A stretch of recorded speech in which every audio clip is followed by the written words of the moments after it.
नमस्कार किसान भाइयों, जैसे कि आप देख पा रहे हैं जो चने हैं इनमें बहुत ही अधिक मात्रा में हमें इलें दिखाई दे रही है। इसमें सभी प्रकार की इलें हैं, सेमी लूपर हुई, तम्बाकू इल्ली हुई, सभी प्रकार की जो इलें हैं वो इस चने में है और ये बहुत ही अधिक मात्रा में है किसान भाइयों। तो इसमें हम किस दवाई का स्प्रे करें कि जो सभी प्रकार की इलें हैं उनका हमें खात्मा देखने को मिले। तो किसान भाइयों इसमें मैं 3 दवाइयों के नाम बताऊंगा। 3 ऐसी दवाइयाँ जिनको के डालने से जो सभी प्रकार की इल्लियाँ हैं उन पर हमें अच्छा कंट्रोल देखने को मिलेगा किसान भाइयों। तो सबसे पहली दवाई की मैं बात करता हूँ तो उसमें आती है क्लोरेंट्रानिलोप्रोल। जी हाँ किसान भाइयों, 18% 5% एससी फॉर्म में जो केमिकल आता है यानी कि जो कोरोजन आती है उसका स्प्रे हम कर सकते हैं किसान भाइयों।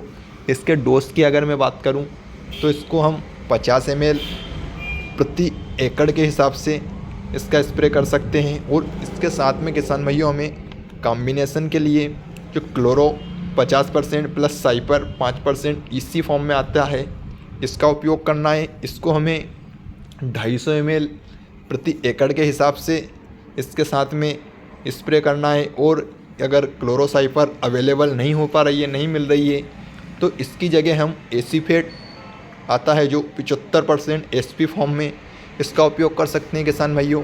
इसको भी हमें 250 ग्राम पर एकड़ के हिसाब से ही लेना है। इन दोनों दवाइयों को हम मिक्स करके डाल सकते हैं किसान भाइयों। इससे भी जो सभी प्रकार की इल्लियाँ हैं उन पर हमें बेहतर नियंत्रण देखने को मिलेगा किसान भाइयों। या फिर दूसरी जो दवाई की मैं बात करूं तो इसमें आती है किसान भाइयों इमावेक्टिन 1.9% ईसी फॉर्म में, यानी कि जो लिक्विड फॉर्म में इमावेक्टिन आती है किसान भाइयों उसका उपयोग कर सकते हैं हम।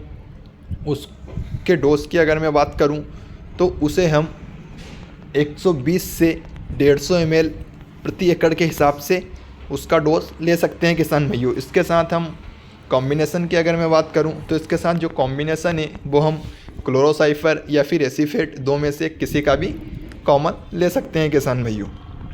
वो तीसरी जो दवाई है किसान भाइयों इसकी अगर मैं बात करूं तो इसमें जो नोवेलुरान आता है 5.25% प्लस इमावेक्टिन बेंजोड आता है 0.9% किसान भाइयों, इसका उपयोग कर सकते हैं। इसके डोज की बात करूं तो इसको हम 50 ml प्रति पंप या फिर 250 ml प्रति एकड़ के हिसाब से ले सकते हैं किसान भाइयों। इन तीनों दवाइयों में से जो भी दवाई हमको अवेलेबल हो जाए हम उसका स्प्रे कर सकते हैं। जितनी भी बहुतायत इलें हैं इस प्लॉट पर तो इन तीनों में से हम किसी भी एक दवाई का स्प्रे करेंगे तो जो सभी प्रकार की इलें हैं उनका हमें बेहतर और अच्छा रिज़ल्ट देखने को मिलेगा किसान भाइयों। सभी प्रकार की इलों पर इन तीन में से किसी भी एक दवाई का हम स्प्रे करते हैं, लेकिन एक बात ध्यान रहे किसान भाइयों कि तीनों दवाइयों के साथ में हमें कोई सी भी दवाई डालें तीन में से एक, तो उसके साथ में हमें जो